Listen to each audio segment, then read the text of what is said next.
Nutty Putty Cave Tragedy. It was November 24th, 2009. John Jones, a 26-year-old medical student, decided to explore Nutty Putty Cave in Utah with his friends and family. He'd gone caving before, but not in Nutty Putty. The cave was infamous for its tight, twisting passages and deceptive layout, tunnels that looked open, only to narrow into suffocating traps. At around 8:45 p.m., John entered a small crawl space known as the birth canal. At least, that's what he thought it was, but it wasn't. He'd taken a wrong turn into an uncharted section, now known as the dead end. As he wriggled forward, his body slid down an angled tunnel, 10 inches wide, and became stuck upside down. Gravity pulled him deeper, his chest compressed under his own weight.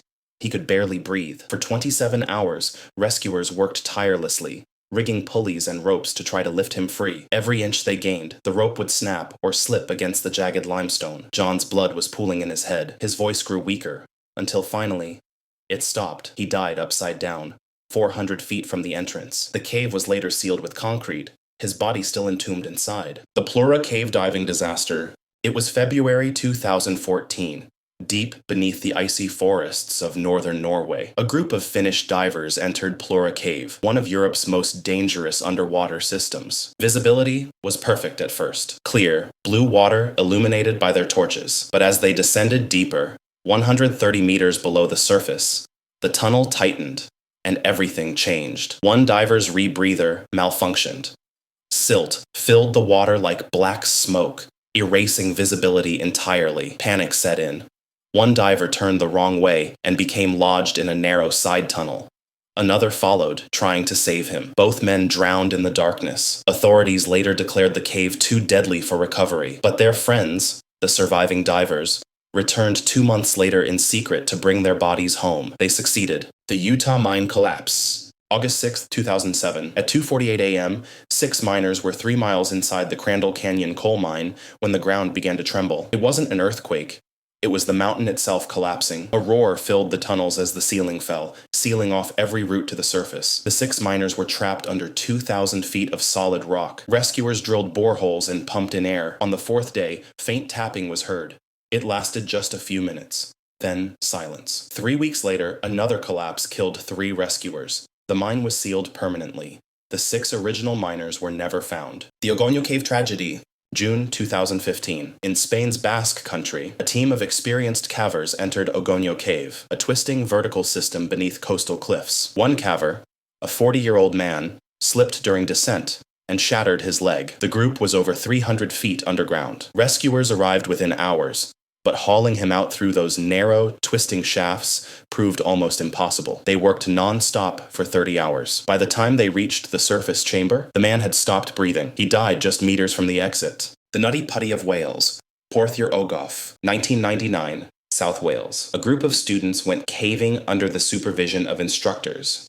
A routine school trip. They entered a section called the Resurgence, a partially flooded tunnel leading to an air pocket, but 2 of the students took a wrong turn. They swam into a submerged side passage and never came back. When rescuers found them, their bodies were wedged in the tight underwater loop, just inches from safety. The deadly descent of the Paris catacombs. It's February 2017.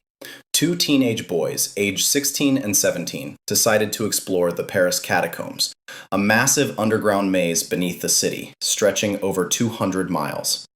They entered through an unauthorized hole near the 14th arrondissement. No map, no lights besides their phones. Hours passed, then their batteries died. They wandered for 3 days in total darkness, surrounded by skull-lined corridors and endless stone passages. Temperatures dropped below freezing. Their voices echoed into nothing. They were found alive, barely, after rescuers followed their faint shouts. But many before them weren't as lucky. In 1793, a doorman named Philibert Asper vanished inside the catacombs. His body was found 11 years later, just feet from an exit. The Derinkuyu Incident, Turkey. Beneath the plains of central Turkey lies Derinkuyu, an ancient underground city carved thousands of years ago.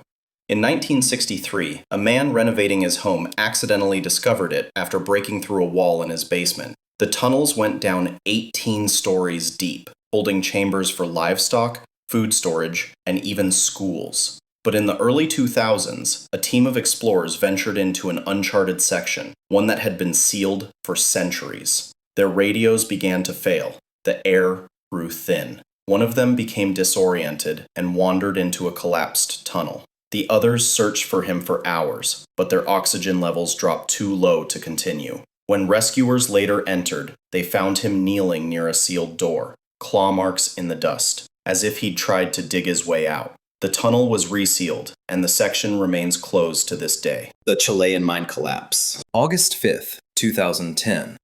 At the San Jose mine in Chile, 33 miners were trapped 2,300 feet below ground when the mine's main ramp collapsed. For 17 days, no one knew if they were alive. Then, a drill broke through. Attached to it was a note scrawled in red ink.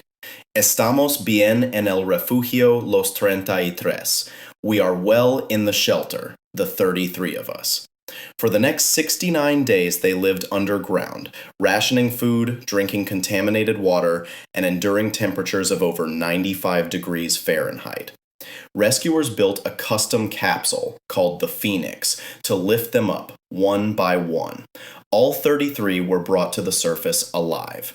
It remains one of the most miraculous underground rescues in history. The Castleguard Cave Freeze. January 1986, Alberta, Canada. A team of explorers entered Castleguard Cave beneath the Canadian Rockies, the longest cave system in the country. As they descended, a sudden thaw on the surface caused icy meltwater to flood their path back out. They were trapped for over 60 hours in freezing water and near-zero temperatures. One explorer nearly died from hypothermia before rescuers managed to pump the tunnels dry. The cave remains a deadly reminder of how quickly nature can turn on those beneath it.